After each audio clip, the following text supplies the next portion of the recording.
네, 오늘 선포되어질 하나님의 말씀은 마가복음 7장 24절에서 30절 말씀입니다. 마가복음 7장 24절에서 30절까지입니다. 신약성경 65쪽에 있습니다.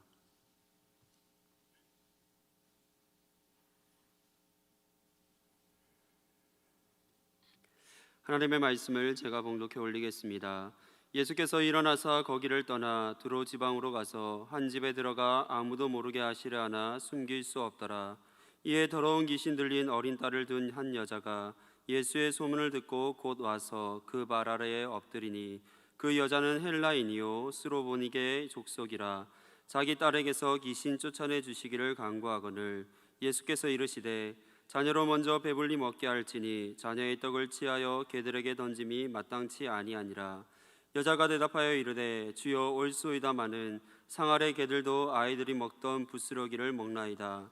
예수께서 이르시되, 이 말을 하였으니 돌아가라, 귀신이 내 딸에게서 나갔느니라 하시매, 여자가 집에 돌아가 본즉 아이가 침상에 누웠고 귀신이 나갔더라. 아멘. 앞뒤 자분들과 먼저 인사하겠습니다. 사랑하고 축복합니다. 네, 오늘 본받으라라는 말씀의 제목으로 함께 은혜를 나누고자 합니다. 우리가 살아가고 있는 지금 젊은 세대를 향해서 MZ세대라고 그렇게 부르고 있습니다. MZ세대라는 것은 1980년대 초부터 1900 중반까지 태어난 밀레니엄 세대와 그 이후부터 2000년 초반까지 태어난 Z세대를 통합해서 부르는 용어입니다. 이 MZ세대에 있어 가장 이슈가 되는 단어가 공감과 소통이라는 단어입니다. 이슈가 되고 있다는 것은 지금 우리가 살아가는 이 시대에게 가장 필요한 단어가 공감과 소통이라 말할 수 있습니다. 그러나 공감과 소통이라는 이 단어는 지금뿐만 아니라 우리가 살아오는 모든 시대 가운데 꼭 필요한 것이었습니다. 우리나라 기독교 역사는 그리 깊은 편이 아닙니다. 저희 교회가 2주 전에 110주년을 맞이했는데 한국 교회의 역사 또한 이보다 조금 더 많을 뿐 그렇게 깊은 편은 아닙니다. 다른 기독교 국가나 일찍부터 선교의 전초기지의 역할을 했던 나라들에 비한다면 짧은 역사를 가지고 있다 말할 수 있습니다. 그럼에도 한국 기독교는 사례를 찾아볼 수 없을 만큼 단기간에 부흥과 성장을 이루어 왔습니다. 그 이유는 우리나라가 어려운 상황 가운데 있을 때 일제 침략과 강복, 또 민족 전쟁 등을 겪으며 힘들어하는 사람들의 마음과 또 그들의 마음을 위로하고 만져주는 공감과 소통이 있었기 때문일 것입니다. 반대로 오늘날 교회가 침체되고 어려움을 겪고 있는 것은 과거보다 외형적으로는 많이 성장하고 부흥했지만 빠르게 변하는 시대에 공감하지 못하는 부분들, 소통하지 못하는 부분들이 너무 많아졌기 때문일 것입니다. 공감하지 못하는 교회를 바라보며 MZ세대가 교회를 떠나가고 있다고 합니다. 특별히 우리가 경험해보지 못한 코로나 바이러스의 사태를 경험하면서 만남과 모임의 어려움을 겪으면서 이러한 현상이 더 두드러지게 나타나고 있습니다. 그러나 이러한 현상은 단문 교회만의 문제가 아닙니다. 사회 전반적으로 일어나고 있는 현상이라 말할 수 있습니다. 그래서 공감과 소통이 있는 그러한 분위기와 모습을 가진 기업들은 이 어려운 시기 가운데서도 빠르게 성장하고 있고, 또 많은 기업들이 이러한 문화를 갖추기 위해 변화를 꿈꾸고 있는 것을 볼 수 있습니다. 이런 공감과 소통의 시대 속에 유행했던 단어가 꼰대라는 단어입니다. 그리고 꼰대들이 하는 말을 가리켜 나 때는 말이야 라고 표현합니다. 그런데 얼마 전 기사에는 이 MZ세대들이 꼰대라고 부르는 그들뿐만이 아니라 MZ세대 안에서도 꼰대가 존재하고 있다, 꼰대가 생겨나고 있다라는 기사가 나왔습니다. 공감과 소통의 시대의 중심에 있는 MZ세대, 그 안에서도 공감할 수 없는 문화가 계속해서 형성되고 있다는 것을 볼 수 있습니다. 이것이 무엇을 의미하겠습니까? 세대 간 공감하지 못하는 부분들이, 소통하지 못하는 부분들이 오늘날 더 많아지고 있다는 것을 뜻합니다. 그런데 성경에는 세대와 상황을 초월하여 공간과 소통을 함에 있어 최고의 능력을 가지신 분이 등장하고 있습니다. 우리가 너무나 잘 알고 있는 예수 그리스도입니다. 예수님은 불의한 지도자들에 대해서는 강경한 모습으로 대응하셨고, 연약하고 고통받는 이들에게는 그들의 아픔과 연약함을 만져주시는 분이십니다. 그런데 오늘 말씀에는 공감과 소통하시는 예수님보다는 전혀 다른 모습을 보여주시는, 공감과 소통에 있어 왜 이러실까라는 모습으로 비춰지시는 예수님의 모습을 만나게 됩니다.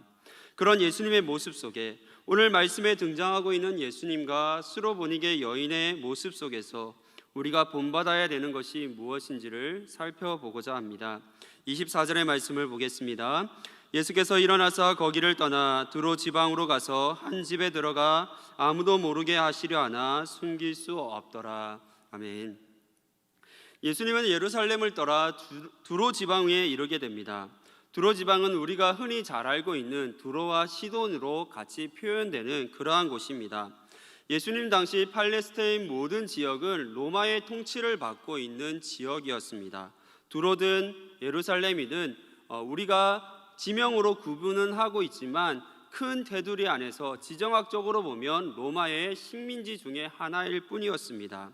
그러나 유대인들이 생각하는 두로는 이방인의 지역입니다. 유대 역사가였던 요세푸스의 기록에 보면 두로와 시돈의 백성들은 악한 사람, 적으로 간주하고 있습니다. 이런 관점에서 볼 때 정결법에 따라 구별된 삶을 살아가기를 원하는 유대인들에게 두로라는 지역은 가까이 할 수 없는 지역인 것입니다. 그런데 예수님은 이 가까이 할 수 없는 지역을 스스로 일어나 두로 지방의 한 집에 아무도 모르게 들어가셨다라고 말씀합니다. 예수님께서 이러한 행동을 하신 이유가 무엇이겠습니까? 마가는 예수님께서 두로를 향해 가신 것, 그리고 아무도 모르게 한 집에 들어가신 것에 대한 분명한 이유를 밝히지 않습니다. 그러나 우리가 이 이야기와 또 앞에 있었던 이야기를 통해서 유추해 볼 수 있습니다.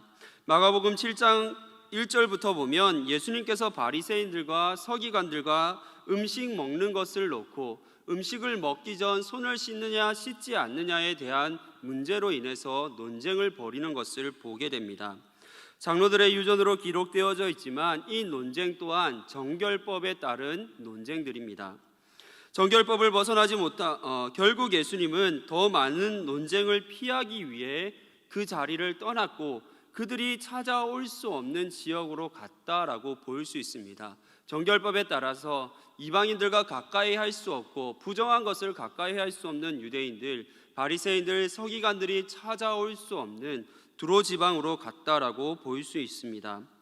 그렇다면 이 행동이 또 다른 문제를 야기할 수도 있습니다. 왜냐하면 유대인들이 가서는 안 되는 두로 지방을 예수님께서 스스로 가셨기 때문에 이것을 유대인들이 알게 되면 또 다른 문제로 야기될 수 있습니다. 그러나 이것은 이미 예수님께서 7장 19절에서 이는 마음으로 들어가지 아니하고 배로 들어가 뒤로 나감이라 이러므로 모든 음식물을 깨끗하다 하시니라 라고 말씀하셨습니다. 정결법에 대한 논쟁에 대해서 이미 너희가 생각하는 그 문제가 내게는 문제가 되지 않고 그것을 문제 삼을 필요가 없다라고 유대인들에게 분명하게 선포하셨기 때문에 예수님의 그 두로 지방을 향해 나아가는 행동 또한 문제가 되지 않는다는 것을 말하고 있습니다. 또 다른 이유는 아무도 모르게 하시려 했다는 단어가 능동적인 행동을 나타내는 표현이기에 예수님께서 사람을 가까이 할 수 없을 만큼 사람들과 가까이 지내기가 힘드실 만큼 심신이 지쳐 있었던 것으로 생각할 수 있습니다.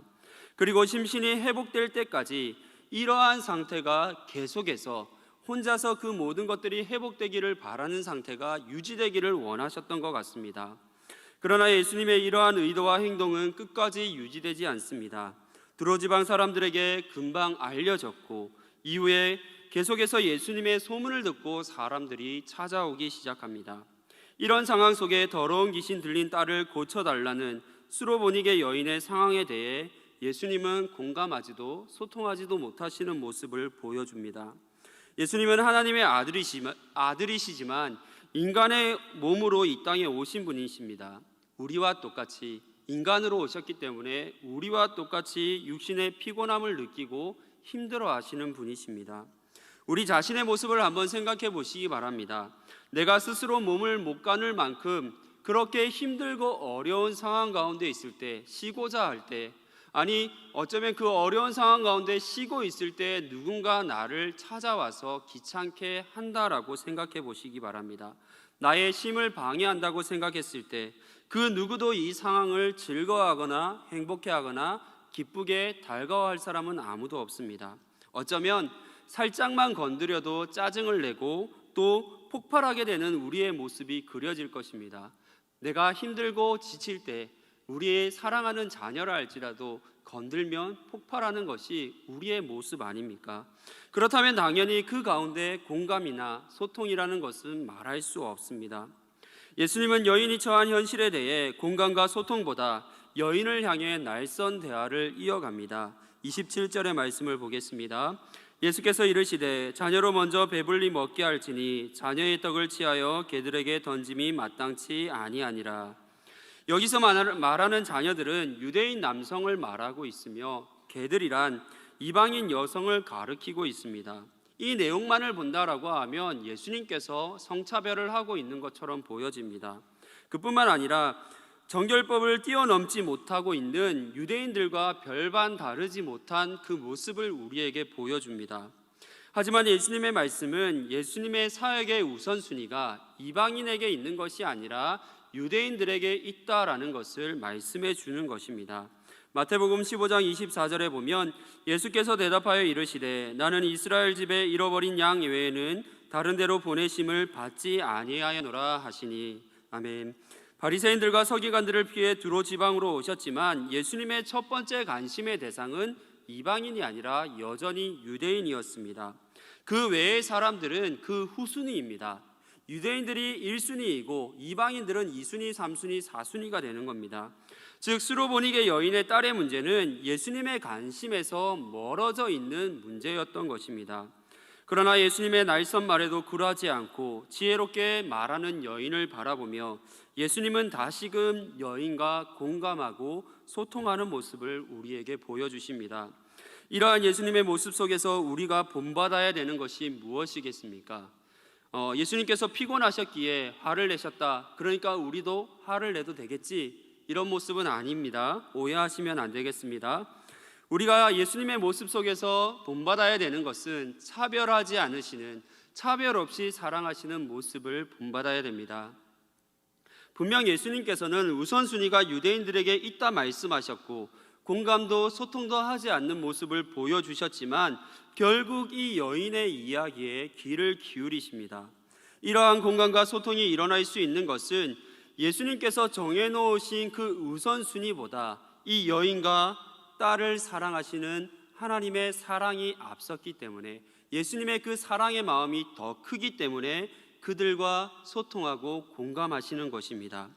예수님은 공생애를 통해 이루어 가시는 사역의 우선순위를 정해두셨지만 이 땅을 살아가는 모든 사람들 모두를 차별 없이 사랑하십니다. 예수님의 사랑에는 나라도 지역도 인종도 성별도 없습니다. 학력도 지위도 재력에도 차별이 없습니다.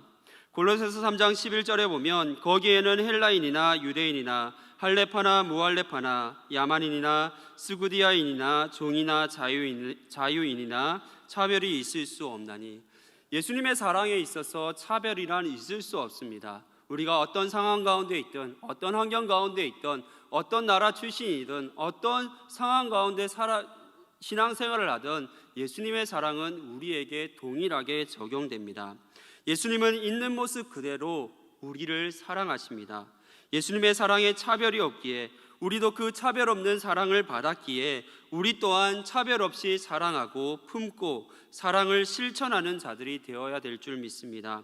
세상이 우리에 대해 경계를 만들고 우리에 대해 멀리 한다 할지라도 우리 교회는 공감하며 소통하는 사랑의 공동체가 되어야 합니다.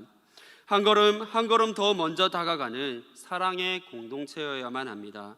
그런데 언제부터인지 우리 스스로 교회 안가 교회 밖에 울타리를 만들고 있습니다. 우리가 경계를 만들고 있습니다.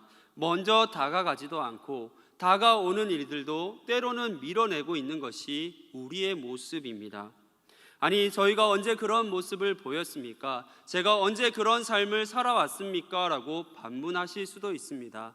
하지만 오늘날 우리 교회가 겪고 있는 많은 경험들을 토대로 보았을 때에 그런 모습이 저와 여러분의 모습이 아니라고 우리는 장담할 수 없습니다. 자신할 수 없습니다. 결국 이러한 모습이 오늘 나의 모습이라고 인정해야 됩니다. 그렇기에 우리는 그것을 인정하고 다시 한번 예수님의 차별 없이 사랑하시는 그 사랑을 본받아야 될 줄 믿습니다. 그러기 위해서 내 삶을 통해 예수님의 사랑이 지속적으로 경험되어져야 됩니다. 차별 없는 사랑을 하기 위해 내가 그 사랑을 하겠다라고 해서 할 수 있는 것이 아니라 나를 차별 없이 사랑하셨던 그 예수님의 사랑이 오늘 하루뿐만 아니라 내가 살아가는 매 순간마다 매일매일 경험되어지는 은혜가 있을 때에 우리는 그 차별 없는 사랑을 다시금 시작할 수 있을 줄 믿습니다. 교회가 공간과 소통의 능력을 잃어버렸다면 우리가 세상을 품지 못하고 있다는 반증입니다. 세상에 속한 이들을 사랑으로 품어주지 못하고 있는 것입니다. 내가 공간과 소통의 삶을 살지 못하는 것 또한 내 주변의 사람들을 사랑하지 못하고 있다는 증거입니다. 그렇기에 내게 우선적으로 회복되어져야 되는 모습이 예수님의 그 차별 없는 모습일 줄 믿습니다. 예수님의 사랑에 차별이 있었다라고 하면 우리 가운데 얼마나 많은 사람들이 이 자리에 남아 있을 수 있겠습니까? 어떤 조건을, 특별한 조건을 충족해야 되는 것이 있었다라고 하면 과연 이 자리에 남아 있을 수 있는 사람이 얼마나 있겠습니까? 아마도 많은 사람들이 이 자리에 남아 있지 못할 것입니다. 그렇기에 우리는 지금 이곳으로 들어오지 못하고 있는, 고통받으며 배회하고 있는 이방인들, 또 그 교회 밖의 사람들에게로 다가가야 됩니다. 다가가기 위해 우리가 만든 경계를 허물어야 합니다. 경계를 허무는 힘은 우리의 능력이 아니라 차별 없는 예수님의 사랑에서 나오게 됩니다. 교회 안에 있는 경계, 교회 밖 세상을 향한 경계를 허무는 일에 주저하지 마시기를 바랍니다. 이 모든 일에 앞장설 수 있는 우리 모두가 되기를 바랍니다. 교회를 살리고 영적인 일을 함에 있어 양보란 미덕이 아닙니다. 우리가 어떤 일들을 하고 어떤 일들을 감당할 때에 먼저 양보하는 것이 미덕이라 배워왔지만 영적인 일에 있어서만큼은, 기도하고 또 교회를 살리고 교회를 아름답게 하는 일에만큼은 그것이 미덕이 아님을 기억하고 내가 먼저 이 일을 감당하겠습니다라고 다짐하며 고백하며 결단하며 나아갈 수 있는 우리 모두가 될 수 있기를 간절히 소망합니다. 영적인 일에 거룩한 욕심을 가지는 우리 모두가 되기를 간절히 소망합니다. 우리가 경계를 허물고 또 차별 없는 사랑을 실천할 때 우리를 통해 다시금 교회가 살아나고 부흥의 역사를 경험하게 될 줄 믿습니다. 또한 우리는 수로보니게 여인의 모습 속에서 본받아야 되는 것들이 있습니다. 25절의 말씀입니다. 이에 더러운 귀신 들린 어린 딸을 둔 한 여자가 예수의 소문을 듣고 곧 와서 그 발 아래에 엎드리니, 우리가 수로보니게 여인에게 본받아야 되는 것은 인내하는 겸손한 믿음입니다. 25절의 말씀은 수로보니게 여인의 상황을 우리에게 너무나 잘 알려주고 있습니다. 딸이 더러운 귀신에 들렸고 예수님의 소문을 듣고 그 발에 엎드렸다는 것은 이미 수로보니게 여인은 딸을 위해 자신이 할 수 있는 모든 노력과 수고를 아끼지 않았다는 것을 말합니다. 자신의 힘과 능력으로 모든 것을 해보았지만 자신이 할 수 있는 일이 더 이상 없다는 것을 알고 간절함을 가지고 예수님 앞에 무릎 꿇었습니다. 이 무릎 꿇었다는 것을 통해서 이 여인의 간절함이 얼마나 큰지를 우리는 알 수 있습니다. 그런데 예수님은 이 여인의 간절함을 보셨음에도 여인에게 치욕적인 이야기를 합니다.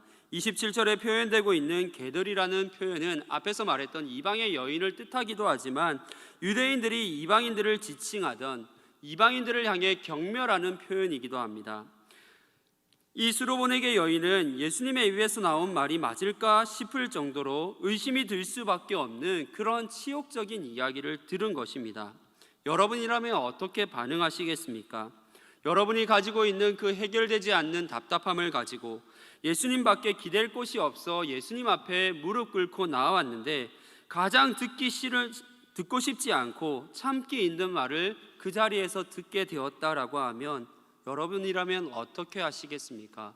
저 같으면 그 즉시 그 자리를 박차고 뛰쳐나갈 것 같습니다. 그러나 이 여인은 예수님의 이야기를 듣고도 인내하며 자신의 믿음을 보입니다. 28절 말씀을 보겠습니다. 여자가 대답하여 이르되 주여 올소이다마는 아멘.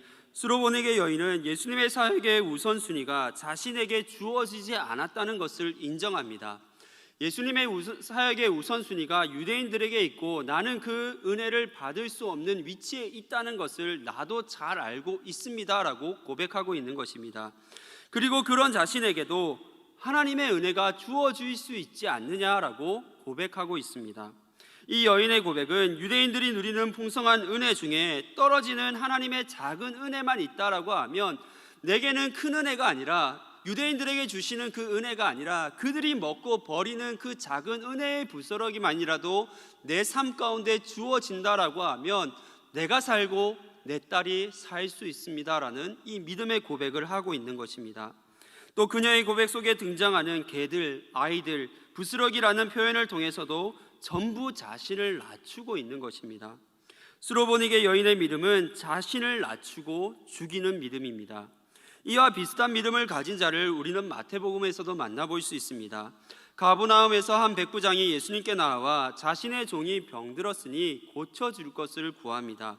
그때 예수님께서 이 백부장의 이야기를 듣고 가자, 그러면 내가 너희 집에 가서 고쳐주겠다라고 말씀하시지만 백부장은 극구 만류하며 말씀만 하셔도 이 하인이 나을 줄 믿습니다 라고 고백합니다. 마태복음 8장 10절에 보면 예수께서 들으시고 놀랍게 여겨 따르는 자들에게 이르시되 내가 진실로 너희에게 이르노니 이스라엘 중 아무에게도 이만한 믿음을 보지 못하였노라 라고 고백하고 말씀합니다. 겸손한 믿음이란 자신을 낮추는 것뿐만 아니라 모든 것을 하나님께, 예수님께 맡기는 믿음입니다. 예수님이 하시면, 예수님이 만지시면, 예수님의 그 작은 터치만 있으면, 예수님의 그 작은 음성만 들린다고 하면 모든 것이 회복된다는 믿음, 겨자씨 하나할 만한 믿음입니다. 이 믿음이 우리를 회복시키시고 우리를 치료하실 줄 믿습니다. 여러분의 삶에 어떤 문제를 안고 있습니까? 수로보니게 여인처럼 자녀가 질병으로 또 다른 삶의 문제로 고통받고 있습니까? 아니면 내가 그 질병으로 인해서 많은 어려움을 겪고 있습니까? 그 외에도 세상살이 가운데 우리는 많은 문제들을 안고 살아가고 있습니다. 그때 예수님 앞에 나아갈 수 있기를 소망합니다. 예수님 앞에 나아가는 방법은 모두 다 다를 수 있고 모습도 다를 수 있습니다. 그러나 예수님 앞에 나아가는 중심만큼은 겸손한 믿음으로 나아가야 될 줄 믿습니다. 또한 세상에서 우리를 향한 비난을 받을 때도 핑계하거나 부정하거나 화를 내는 것이 아니라 그들이 말하고 있는 것 중 잘못된 것을 인정하는 태도가 필요합니다. 그리고 우리가 지켜야 될 믿음의 자리를 지키는 것이 바로 겸손한 믿음일 줄 믿습니다. 수로보니게 여인이 가졌던 겸손한 믿음을 본받을 수 있기를 바랍니다. 겸손한 믿음을 가지고 삶의 모든 문제를 극복해 나갈 수 있는 저와 여러분들이 되기를 원합니다. 우리의 삶에 어려움이 있을 때, 고통이 있을 때에, 아픔이 있을 때 무엇으로 그것을 돌파할까, 극복해 나갈까 고민하기 전에 예수님 앞에 무릎 꿇고 겸손히 예수님이라면 해결하실 수 있습니다. 예수님이라면 우리의 모든 삶의 문제를 도우실 수 있습니다라고 고백하며 나아가는 우리의 모습이 될 수 있기를 소망합니다. 수로보니게 여인에게 본받아야 되는 또 다른 삶의 모습은 삶의 지혜입니다. 여인은 치욕적인 이야기를 들었음에도 지혜롭게 대답하는 것을 볼 수 있습니다. 일반적인 상식으로 생각하면 치욕적인 이야기를 들으면 치욕적인 답변이 돌아오는 것이 당연합니다. 우리말 속담에도 가는 말이 고와야 오는 말이 곱다라고 말합니다. 내가 좋은 말을 들으면 좋은 말을 하게 되고 내게 나쁜 말을 하는 사람들에게 당연히 나쁜 말을 하게 됩니다. 그런데 이 여인은 이 상식에서 벗어납니다. 일반적 상식에서 벗어나 이 여인은 예수님의 말씀을 인정하고 다시금 지혜로운 말로 자신의 믿음을 피력합니다. 결국 지혜로운 말이 무엇이겠습니까? 여인이 한 지혜로운 말이란 생명을 살리는 말입니다. 30절 말씀에 보니까 여자가 집에 돌아가 본즉 아이가 침상에 누웠고 귀신이 나갔더라. 그가 했던 그 말이 무엇인지 우리가 본문의 말씀을 통해 알고 있습니다. 개들에게 떨어지는 부스러기도 먹는다라고, 자녀에게서 떨어지는 부스러기도 개들은 먹는다라고 했던 그 말이 오히려 생명을 살리는 말이 된 것입니다. 구약에 등장하는 나발의 아내 아비가일도 지혜로운 말을 통해 생명을 살립니다. 다윗은 사울왕에게 쫓기는 신세로 많은 어려움을 겪고 있는 중에도 나발의 목자들이 양을 안전하게 칠 수 있도록 도움을 줍니다. 양털을 깎는 축제의 날 나발을 찾아가 이제까지 행한 일들에 대해 생각해 주기를, 우리를 도와주기를 부탁합니다. 그러나 나발은 이 모든 상황을 알고 있음에도 불구하고 다윗의 사람들에게 다윗을 향한 비난과 모욕적인 말을 일삼습니다.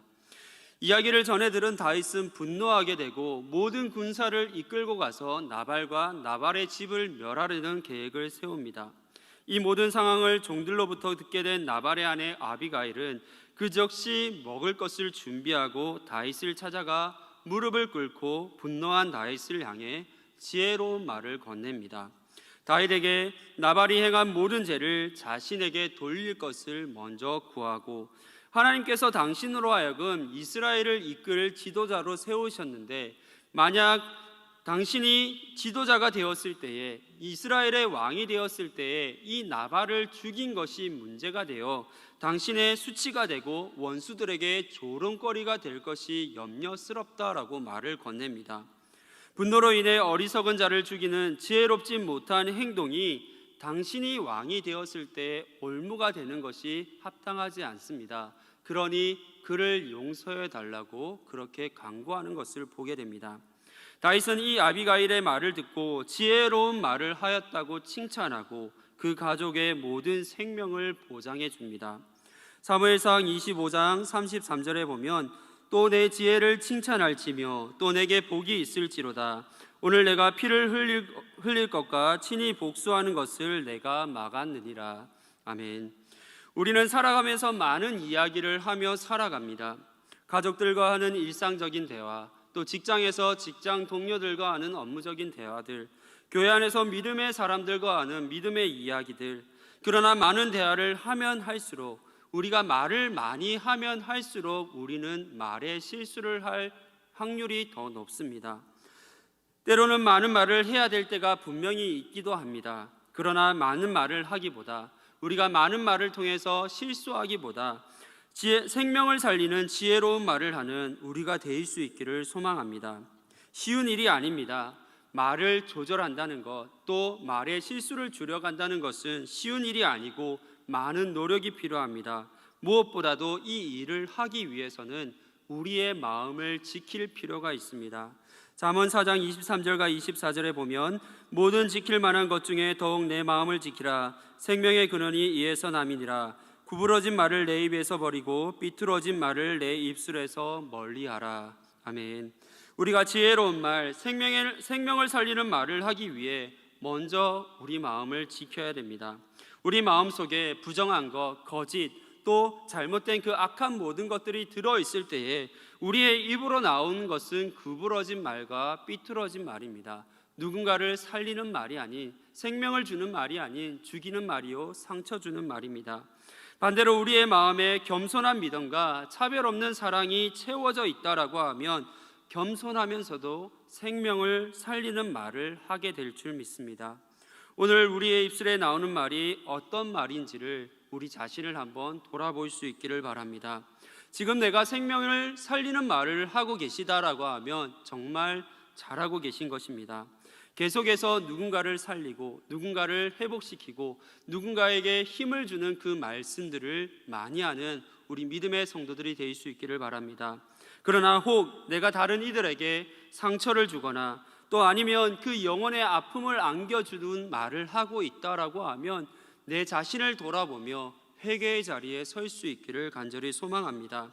우리의 마음에 다시금 그 회복의 말이 머물 수 있도록, 겸손한 마음과 차별 없는 사랑이 계속해서 머물 수 있도록 하나님의 말씀이 있는 자리, 하나님의 사랑을 경험할 수 있는 자리로 더 가까이 나아갈 수 있기를 바랍니다. 은혜의 자리로 나아가고 기도의 자리에 나아갈 수 있는 우리가 되기를 바랍니다.